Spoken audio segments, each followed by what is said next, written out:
algo muito importante, irmãos, que nós temos que ter na nossa vida. A Bíblia aqui vai dizer que este homem estava sentado à beira do caminho, mendigando. No livro de Lucas, capítulo 18, vai dizer que Jesus ele está entrando em Jericó. E na entrada da cidade, Jesus ele cura o cego. E Jericó, para você entender bem, era uma cidade muito grande. Uma cidade que vivia do comércio, como São Paulo hoje. Nós saímos aqui de Piracicaba e vamos até São Paulo comprar as coisas mais baratas. Então, na cidade de Jericó, havia uma grande movimentação de pessoas. E era natural que na entrada da cidade e na saída da cidade se colocassem pessoas cegas, pessoas coxas, pessoas com algum tipo de problema, para estar ali vivendo de esmola. Por quê, irmãos? Porque naquela época se acreditava que uma pessoa que tinha tal problema era uma pessoa que os pais rejeitavam essa criança. Naquela época, com o pensamento daquela época. E hoje nós entendemos que não é assim que funcionam as coisas. Mas naquela época era assim, irmão. Você vê aquele homem que há 38 anos estava do lado do tanque de Betesda. Você vê aquele homem lá na Porta Formosa, coxo, há muitos anos coxo. Então você vê que naquela época existia, como também existia naquela época, infelizmente as mulheres tinham pouco espaço na cultura e no ambiente daquela época. Então, Jesus ele cura um cego na entrada da cidade. E no meio do caminho nós sabemos da história que Jesus vai ter um encontro com Zaqueu. Zaqueu sobe na árvore. E quando Zaqueu sobe na árvore, a Bíblia vai dizer então que Jesus para debaixo da árvore e fala: Zaqueu, desce depressa, que hoje convém que eu pouse na tua casa. Ou seja, irmãos, eu aprendo alguma coisa aqui essa noite. Não são palavras que convencem a Deus. Deus não acredita nas nossas palavras. Você pode falar que você ama a Deus, você pode expressar no hino que você adora a Deus, mas Deus ele está olhando a sua atitude. Se a tua atitude for como que você está dizendo, aí Deus acredita em você. Deus só vai acreditar em você quando a sua atitude for realmente aquilo que você está dizendo. Eu posso dizer aqui essa noite que amo a Deus, que adoro a Deus, que morro pela palavra de Deus, mas daqui a pouco eu posso estar dizendo que eu vou abandonar Deus, que eu vou deixar tudo, que eu não vou querer mais nada. Ou seja, irmão, Deus, ele não acredita nas nossas palavras, ele acredita nas nossas atitudes. Meu Deus! Então Zaqueu, sem falar nada, Zaqueu ele sobe numa árvore e ele chama a atenção de Deus. Existiam muitas pessoas que estavam em volta de Jesus, tocando em Jesus, falando que amava Jesus. Mas só que um homem chamou a atenção de Deus, subiu numa figueira brava. E aí, se você, no capítulo 19, então a Bíblia vai dizer que Jesus ele dorme na casa de Zaqueu. Ele entra na casa de Zaqueu. A família de Zaqueu é salva. Zaqueu ele é salvo. E Jesus passa a noite ali. E esse alvoroço correu por toda a cidade. Lógico que Jesus agora ele está saindo de Jericó. Nós lemos no texto, Jesus ele está saindo de Jericó. E a Bíblia vai dizer que quando Jesus está saindo, há uma multidão em volta de Jesus gritando, implorando por milagre, tocando em Jesus. Os discípulos gritando a Jesus. E essa gritaria, irmãos, chama a atenção das pessoas que estavam ali pedindo esmola. Porque eles eram postos na entrada da cidade e na saída da cidade. E chama a atenção, porque aonde tem uma grande multidão falando, há um grande alvoroço. Quando você entra em algo que tem bastante gente falando ao mesmo tempo, é aquele alvoroço que existe, que tem. Aquele falatório, um fala uma coisa, outro fala outra, uma criança que está ali brincando. Então é aquele alvoroço. Então, em volta de Jesus existia um grande alvoroço. E de repente chama a atenção desse cego. Ele não pode ver, mas ele ouve. Segundamente ensina, quando você perde um dos seus sentidos, ou seja, a visão, ou seja, a audição, você aguça outros sentidos. Então o ouvido dele era afinadíssimo, e ele começa a ouvir aquela gritaria. E quem sabe ele pergunta para alguém, falando, viu, o que está passando por aí? O que está passando que está esse alvoroço? Quem sabe alguém olha para ele e fala, viu, cego, quem está passando aqui é Jesus, Jesus de Nazaré, aquele que curou, aquele que salvou, aquele que entrou dentro da casa de Zaqueu e mudou a história dele, porque onde está a presença de Jesus, a história é mudada, a história é transformada. Aonde há a presença de Jesus, algo novo acontece. E tem vários motivos, tem vários motivos que podem ter levado esse homem a cegueira. Tem muitas pessoas que andou pregando, dizendo que ele era filho de Timeu, que o texto está nos dizendo, e que o seu pai era um grande revolucionário da época, um homem que lutou no exército de Israel, servindo a Roma, porque naquela época Roma subjugava Israel. Muitos acreditam que depois, quando Roma subiu os tributos, Timeu, que já era um mercadante dentro da cidade, ele se rebela, ele se revolta contra o exército de Roma. E os romanos entram dentro da casa de Timeu, matam ele, e vê que esse menino olhou o rosto desses homens, e eles falam assim, olha, vamos cegar esse menino, porque senão ele vai crescer, e ele vai voltar e vai nos matar. É uma teoria que não tem base bíblica nenhuma, mas pode ser que seja verdade. A segunda teoria é que ele pode ter desenvolvido alguma enfermidade durante o tempo e os seus olhos perdeu a visão. Hoje nós temos, infelizmente, a diabetes que tira a visão das pessoas, nós não sabemos também. Ou pode ser que tenha acontecido que ele sofreu algum acidente e os seus olhos ficaram cegos, ou ele já nasceu cego de nascença. Nós não sabemos. O que nós sabemos é que ele estava mendigando à beira do caminho. E eu quero aqui chamar a sua atenção um pouco. Você conhece a praça aqui, José Bonifácio? Você vê o estado que está ali, irmão? De moradores, infelizmente, moradores de ruas. Você já parou e sentou e começou a observar eles?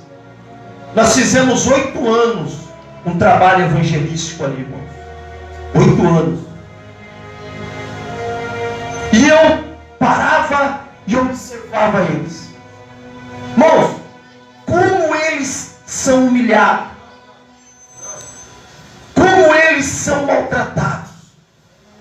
Eles encostam às vezes pedindo um prato de comida ou um dinheiro até mesmo para usar droga. Rapidamente a pessoa fecha o vidro, ou rapidamente a pessoa sai. Por causa da sociedade. Eu não condeno as pessoas que fazem isso, irmãos. Mas é devido ao acontecido, que tem acontecido na humanidade. Nós temos que sim que vigiar. Não é verdade? Mas eu estou dizendo assim, como eles são humilhados. Como eles passam humilhação, irmãos. Dependem das pessoas para comer. Dependem das pessoas para se vestir. Passam dias sem tomar um banho. Até mesmo meses sem cortar o cabelo, fazer a sua barba. Eu sentei um dia e conversei com um homem ali. Ele era soldador profissional da Caterpillar. Devido ao uso desenfreado de bebida e droga, ele perdeu a sua família, perdeu o seu emprego. E tudo, eu falei, mas por que você não volta para sua casa? Ele falou, ninguém me quer mais. E ele morava na rua. E ele chorava.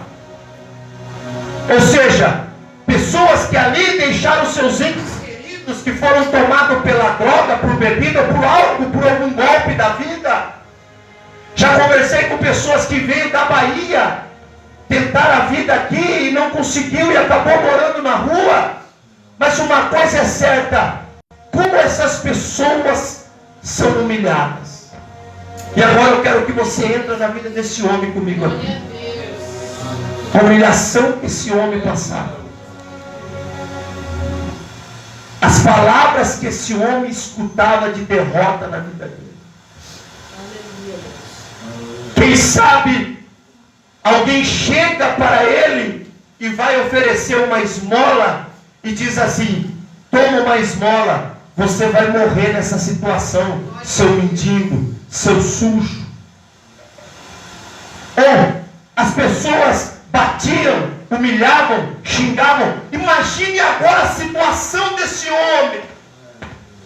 Quantos dias sem tomar banho, quantos dias sem cortar o cabelo, quantos dias sem fazer uma refeição digna. Olha a história desse homem.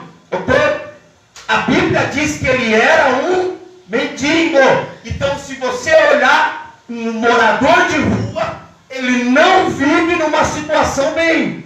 Ele vive numa situação desumana. Então, olha a situação deste homem aqui.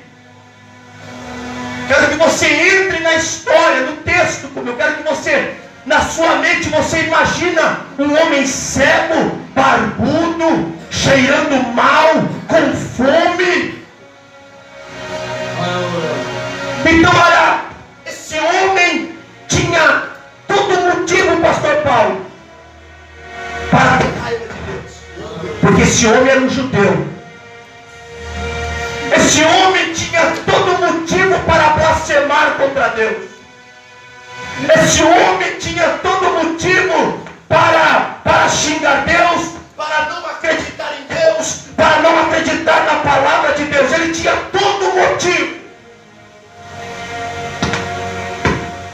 Ele tinha mais familiares, mas aqui ele estava desprezado pela sua família.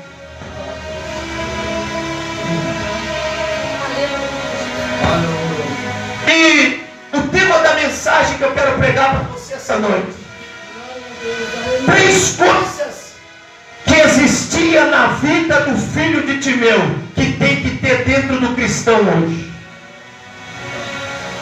Para você ver, olha a situação desse homem que ele se encontrava. E o Espírito Santo me fez enxergar que tem 3 coisas na vida desse homem que é preciso nós termos dentro de nós nos dias de hoje, na vida de um cristão. Ele era um homem humilhado, um homem sujo, um homem que não se alimentava direito, não tinha suas higienes básicas feitas diariamente direito. Olha a situação dele. E o Espírito Santo me fez enxergar 3 coisas que tem na vida dele, que tem que ter na nossa. Quando eu vi isso, eu falei: Senhor, tem misericórdia de mim. Tem misericórdia de mim, Senhor, porque eu trabalho, meus filhos estão com saúde, a minha esposa está com saúde, todo dia comemos uma refeição. Olha aí, meu Deus. E tem 3 coisas nele que não tem em mim. É Deus, aleluia. Olha para você, meu irmão. Então eu quero voltar no texto rapidamente. Jesus saindo da cidade, correto? O texto diz: Jesus entrando e saindo de Jericó. Quando ele escuta o alvoroço, falam para ele que é Jesus. Estou conjecturando, irmãos. Rapidamente ele começa a gritar: Jesus, filho de Davi, tem misericórdia de mim. A primeira coisa que eu aprendo aqui, eu quero pegar o texto que o meu tio Diácono Roberto leu. Sabe o que esse homem tinha dentro dele? Sabe o que esse homem tinha guardado na mente dele? A palavra de Deus.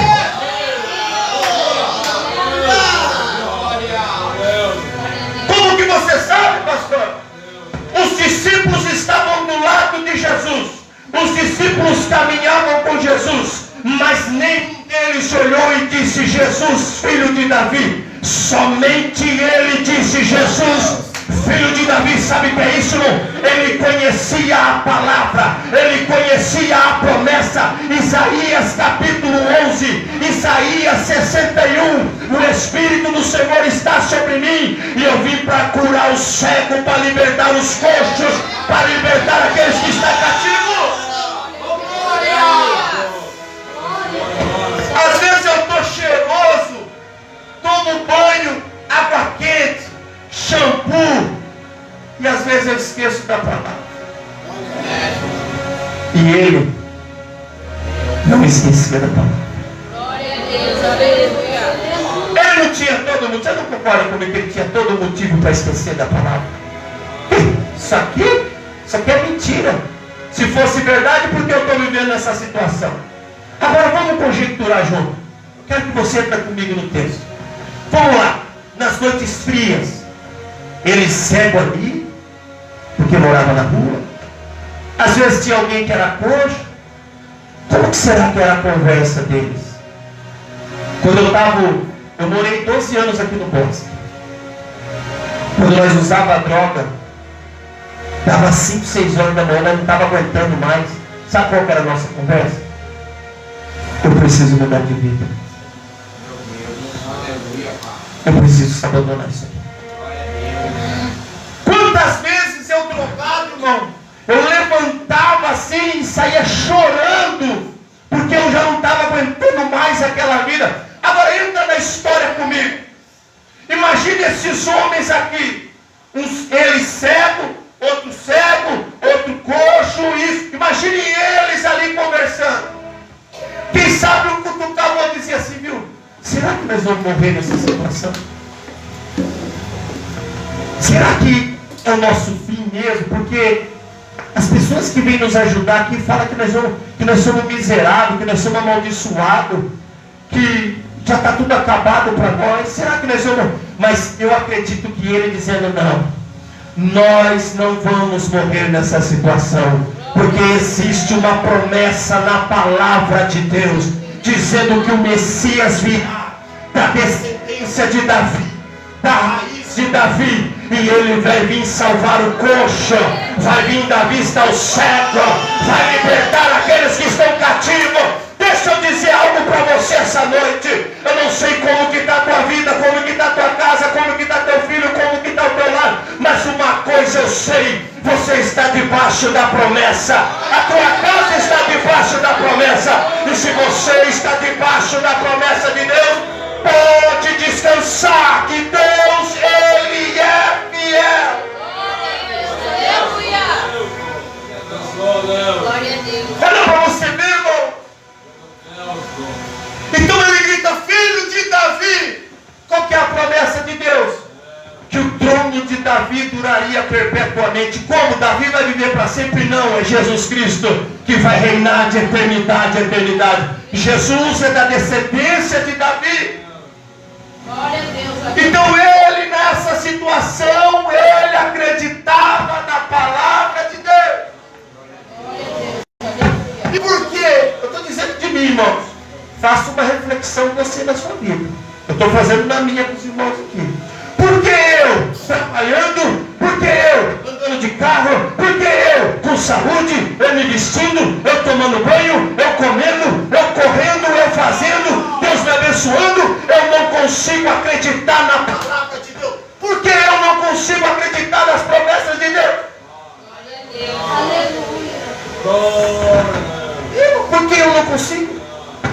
Deus me abençoando, Deus fala: olha, irmão, você tem uma porta de... Irmão, tem muitos cristãos que não conseguem fazer um culto como esse lá na Índia. Tem muitos cristãos que não conseguem fazer um culto como esse lá na Coreia do Norte. Se abrir uma porta dessa, mata o pastor Paulo, mata a sua esposa, mata seu filho, mata tudo nós aqui, irmão.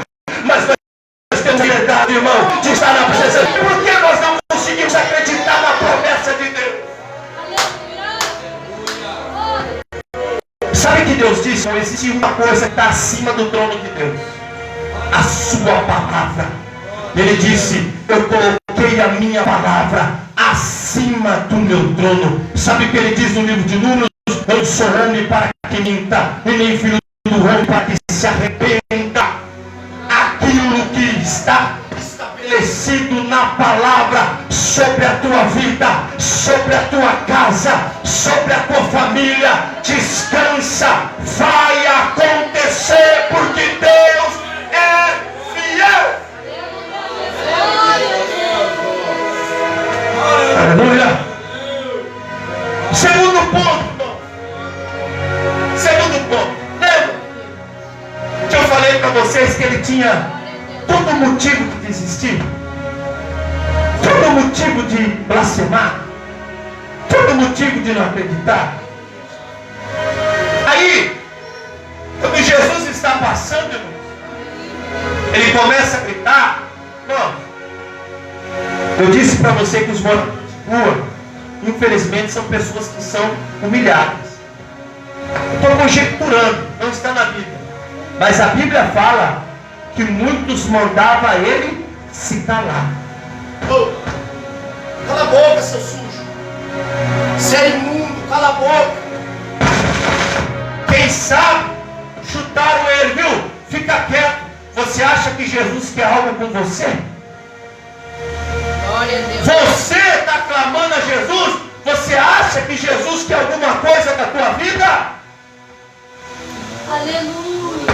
Mas a Bíblia diz que ele clamava ainda mais. Então o que ele era? Um homem que guardava a palavra, um homem perseverante. E o que a Bíblia nos diz para nós sermos? Perseverar até o fim. A palavra perseverança, o Velho Testamento, irmãos, foi escrito no grego. Então no grego é upomeno, que significa isso aqui, ó: conservar a intenção de alguém. Conservar a intenção de alguém que está em conflito. Resistir à adversidade. Resistir à pressão. Sabe o que Deus quer de mim, de você? Sabe o que Deus quer de mim? Que eu não olhe para as circunstâncias em minha volta, mas Deus quer que eu aguente a pressão, que eu aguente o problema, que eu aguente aquela adversidade. Ele tinha todo motivo para parar. Só que quando mandaram ele se calar, ele disse assim: não vou me calar, eu vou perseverar, eu vou aguentar a pressão, eu vou aguentar a luta, eu vou aguentar a adversidade, mas eu vou marchar até o fim, porque o meu milagre está em Jesus. Meu Deus. Sabe o que Jesus diz na sua palavra? No mundo tereis aflições. A palavra aflição significa que nós vamos ser esmagados. Nós vamos ser, sabe o que Jesus está dizendo, meus discípulos?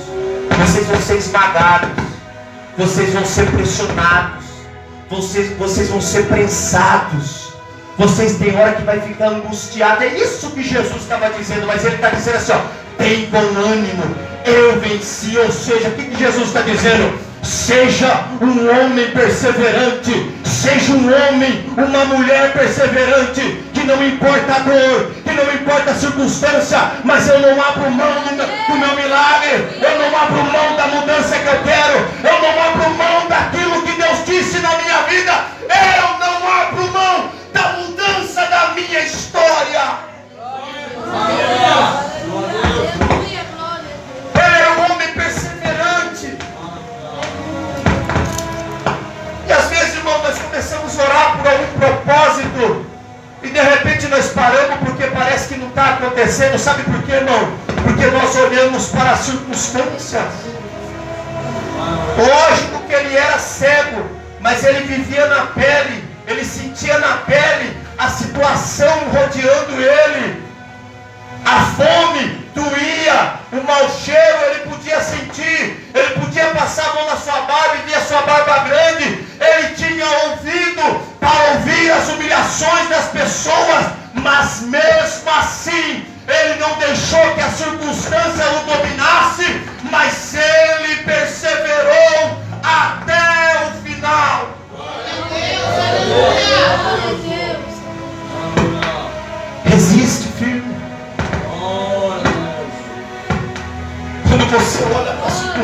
circunstância, você desiste.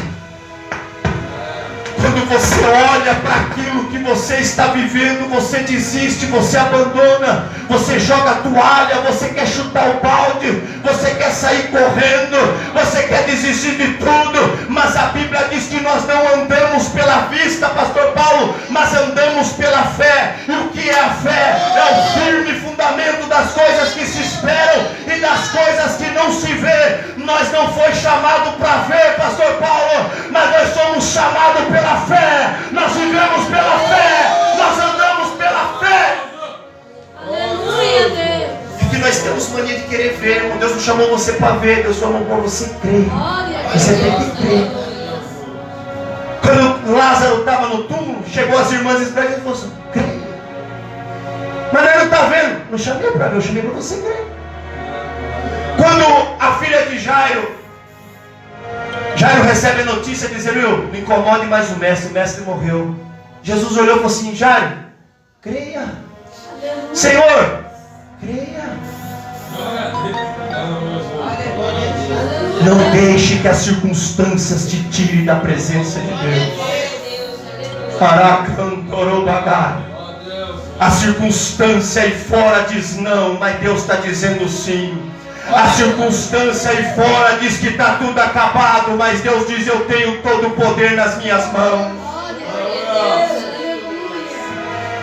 Então, ele era um homem perseverante. Ele resistiu à adversidade. Sabe qual é o segredo, irmãos? Um dos segredos para você resistir à adversidade está no livro de Lamentações. Trarei à minha memória aquilo que me traz esperança. Davi, quando Saul questionou Davi, na hora que apresentaram Davi, pastor, eu acho que Saul ficou doido. Vocês estão, né, na linguagem de hoje, pode falar aqui, você está tirando com a minha cara, rapaz. Trazer esse menino de 14 a 16 anos aproximadamente. Aí, com aquela notícia ruim, Davi não se deixou abater. Ele trouxe na sua memória aquilo que trazia esperança. E o que ele falou para Saul? Saul, fique tranquilo, eu já matei leão. Olha aí, ó. Meu Deus! Eu já matei urso. Sabe o que Deus está dizendo para você? Lembra das vitórias lá atrás? Você acha que você vai morrer nessa batalha? Você acha que hoje é o seu fim? Você lembra o que você venceu lá atrás? Às vezes foi pior do que você venceu lá atrás, do que você está passando hoje. Então traga na tua memória aquilo que te traz esperança. Então ele era um homem o quê? Perseverante, irmão. Irmão, ser cristão, eu vou falar a real, em português claro. É difícil, é dureza, é luta, é batalha, irmão. Esse evangelho de que não existe, é luta, é batalha, é travada contra a carne, pastor. Todos os dias nós travamos batalha contra a carne. A carne quer o pecado, a carne deseja o pecado, mas o Espírito nosso que é Deus, o apóstolo Paulo, irmãos, ele vai dizer, o homem que só perdeu para Jesus na santidade, ele vai dizer assim: o mal que eu não quero fazer, esse eu faço, mas o bem que eu quero fazer, eu não faço. Ou seja, é luta todo dia. Sempre, sabe o que Jesus falou para os discípulos? Viu? Vão pegar vocês e vão levar vocês para onde vocês não querem ir. Vão perseguir vocês. Vão humilhar vocês. Vão xingar vocês. Agora, irmão, por que tem muita pessoa que ela se frustra na fé? Porque ela ouve um evangelho que não existe. Um evangelho que está tudo certo, está tudo fácil, está tudo tranquilo. Um evangelho, eu vou orar, eu vou jejuar, eu vou subir monte e descer monte. Eu não, o pastor está lá para isso aí, eu não preciso fazer. Mas não é esse o evangelho de Cristo. O evangelho de Cristo é com muito choro, irmãos.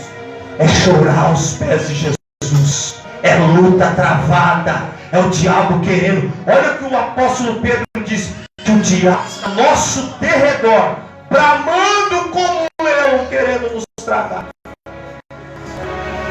Então não é fácil, é luta, é choro, mas Jesus disse assim, ó, tem bom ânimo, eu venci. Meu Deus! Terceiro ponto, irmãos. Ele era um homem curado na sua mente. E aqui eu quero parar aqui. É algo muito importante. Quando ele persevera, ele chama a atenção de Jesus. Correto? A Bíblia diz que Jesus, ele para e fala, chama ele para mim. Vão! Pegam ele. O mestre te chama. Apresentam ele até Jesus. Eu vou usar uma palavra aqui. Não se escandalize, mas eu vou, só para nós entender bem. Jesus faz uma pergunta idiota para ele. Se você ler a Bíblia rápida, é uma pergunta idiota ao nosso ponto de vista. Mas eu fui estudar essa pergunta. E não é uma pergunta idiota. Jesus olha para aquele cego. Bom, é notório que aquele homem precisava. Correto? Mas Jesus olha para ele e fala assim, o que você quer que eu te faça? Glória a Deus, aleluia. Esse homem, e é muito sério o que eu vou dizer aqui, irmão.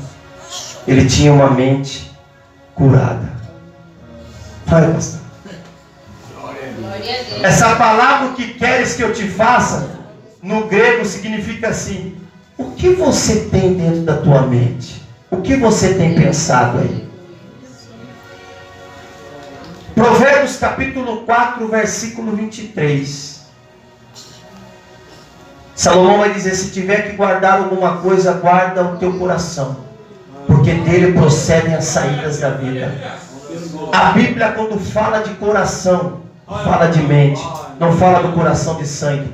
Então Salomão está dizendo assim, se tiver que guardar alguma coisa, guarde a tua mente, porque dela procede toda a saída da vida.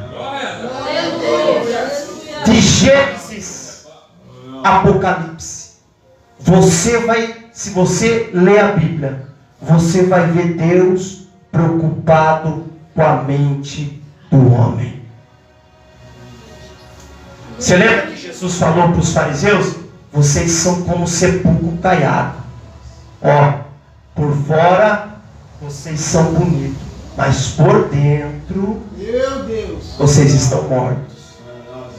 Deus pergunta para Jeremias, Jeremias, quem conhece o coração do homem? E quem pode esquadrinhar os pensamentos do homem? Eu, Jeremias. É uma pergunta retórica, irmão. Pergunta retórica que não precisa o Jeremias responder, mas Deus responde.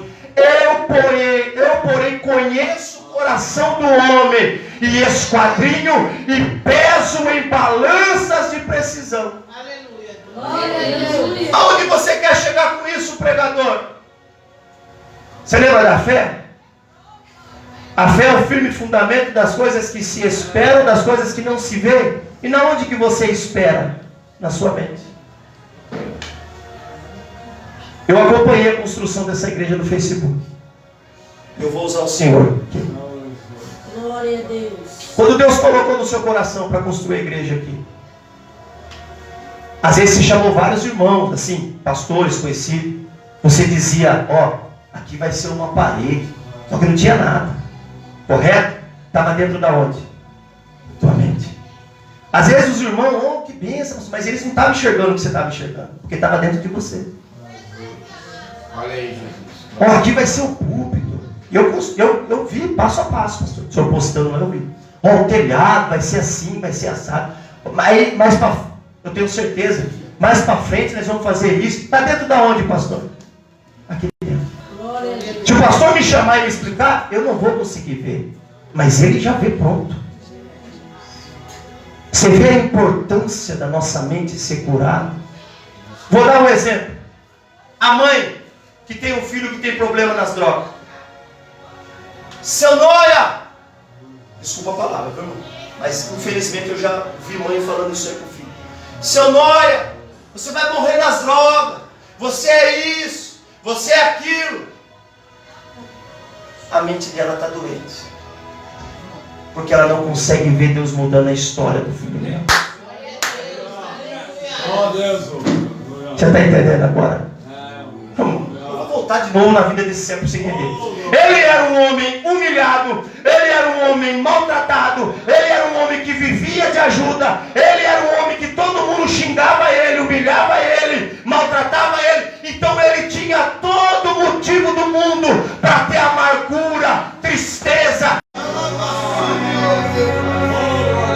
Versículo 10: e tomai a armadura de Deus, tomai o capacete da salvação e o escudo da fé. Aqui, irmãos. Aqui, ó. Da onde é travada as nossas batalhas? Aqui dentro, ó. Aqui dentro. Aonde vem os maus pensamentos? Aonde que o diabo quer nos derrotar?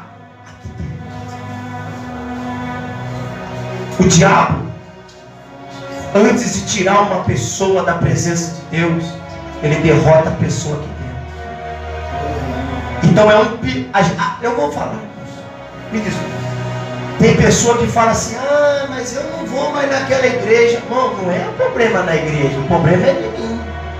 A partir do momento que eu, na minha congregação, eu olho para o meu pastor e falo: pastor, eu não quero mais vir aqui. O problema não é da igreja, o problema é eu. Aí eu vou para uma outra igreja e chegar lá eu vou ver defeito. Eu vou na outra igreja, eu vou chegar lá, até o diabo colocar eu dentro de um bar. Porque o problema está na onde? Em mim. Olha o perigo, irmãos. E qual é a doença do século hoje, irmãos? São as doenças psicomáticas. Doença na alma e na mente. Antes de Deus fazer algo na sua vida, é preciso Deus restaurar você por dentro. Infelizmente, irmãos, nesse mundo nós vamos ser pressionados, nós vamos ser esmagados, e isso nos traz feridas muito grandes na mente da gente, na nossa alma. Existem momentos que a vida nos dá um golpe duro e nós não sabemos a reação nossa. Só que aí a gente entra na igreja e quando a gente, Deus ele quer mudar, Deus ele quer fazer, mas quando Deus olha dentro da tua mente, Deus enxerga um coração rancoroso, um coração que não perdoa, um coração que guarda mágoa, um coração que tem ódio. Para mim encerrar, irmãos, para mim não estourar o tempo, já é 9h10. As irmãs, os homens também têm o quartinho da bagunça, o quartinho de ferramenta. Mas eu vou pegar as irmãs. Sabe, irmã, quando chega aquela visita, que pega a irmã de surpresa, às vezes a irmã acorda naquele dia: não vou limpar a casa não. Faz comida aí, criançada, vai sair para trabalhar. Aí chega aquela visita inesperada. Aí você fala para a visita: espera um pouco, eu já estou indo. Pega toda a bagunça que está jogada pela casa. Aí joga dentro do quarto. Aí de repente fala assim: aconteça o que acontecer, não abra esse quarto para a visita não ver a bagunça. E parece que os filhos da visita vai lá para abrir ainda. Irmão, nós temos esse quarto dentro da nossa mente. E é ali que Jesus quer entrar. E nós fechamos a porta. Apocalipse capítulo 3. Eis que estou à porta e bato. A gente usa esse versículo para evangelizar. Mas ali Jesus está dizendo para uma igreja que já foi lavada, que já foi remida: eu estou à porta e bato. E se abrires a porta do teu coração, eu entrarei Aleluia. e cearei contigo. Glória a Deus. Está na hora de perdoar. Está na hora de esquecer o que aconteceu. Eu vou recomendar um livro para vocês lerem. Augusto Cury, O Mestre Inesquecível. Ali ele traça as personalidades. Ele é um psiquiatra, irmão. Ele era ateu. E ao ele estudar a mente de Jesus, ele se converteu. Ele estudou Jesus como um psiquiatra, estuda a mente do humano. Ele se converteu. Ali ele traça o perfil dos apóstolos. E sabe o que ele diz no livro dele? Que se juntassem hoje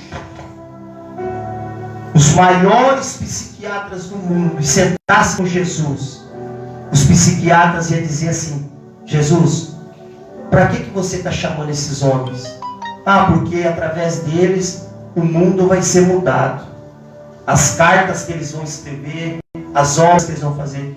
Os psiquiatras iam falar assim: Jesus, o senhor está louco, o seu projeto vai fracassar. Mas o que Jesus faz? Jesus cura os discípulos por dentro. Jesus restaura os discípulos por dentro. Lembra do barro da argila que o Senhor disse? Jesus foi lá e pegou a argila mais suja, mas ele começa a lapidar, ele começa a tratar. Só Judas não foi tratado. Sabe por quê? Porque Judas se escondeu atrás da capa da perfeição. Deixa eu dizer algo para você: nós não somos perfeitos. Jesus quer uma oração sincera.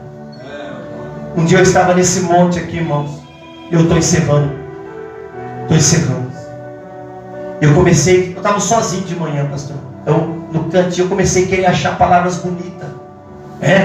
Ah, Senhor, Tu és grande. O Espírito Santo me cortou e disse assim: para, eu não trouxe você para isso.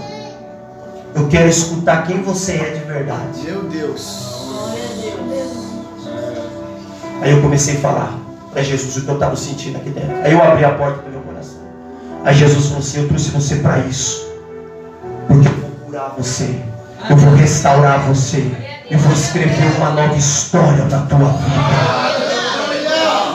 Sabe por que às vezes a gente não vive o novo de Deus, uma nova história de Deus? Porque a gente fecha a porta do coração. E quando Jesus bate naquela porta e fala: é lá que eu quero entrar, você se arma como um porco espinho e fala: aqui não, Jesus.